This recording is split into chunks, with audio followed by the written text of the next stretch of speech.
ఉత్తరాంధ్రకు జగన్ చేసిందేమీ లేదని మంత్రి నారా లోకేష్ విమర్శించారు. ఒక్క ఐటీ పరిశ్రమను కూడా తీసుకురాలేదని అన్నారు.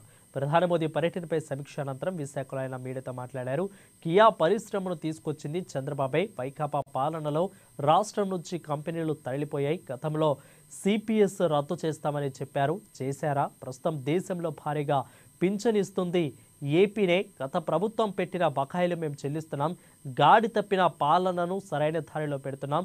ఇక విశాఖకు భారీగా ఐటీ కంపెనీలు తీసుకువస్తాం. ఏపీకి కావాల్సిన ప్రతి ప్రాజెక్టుకు రాష్ట్రానికి చెందిన కేంద్ర మంత్రులను అడుగుతున్నారు.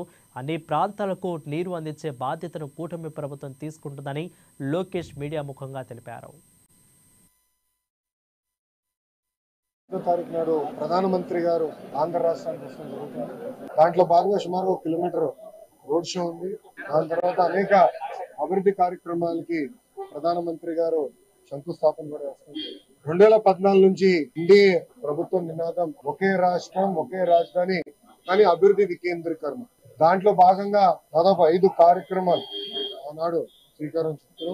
మొదటిది నక్కపల్లిలో బల్క్ డ్రగ్ పార్క్ కోసం స్థాపన చేస్తున్నాం. ఇంకో పక్కన ఎన్టీపీసీ గ్రీన్ ఎనర్జీ దాదాపు 70,000 కోట్ల పెట్టుబడితో ఉత్తరాంధ్రలో ఆ ప్లాంట్ రాబోతుంది.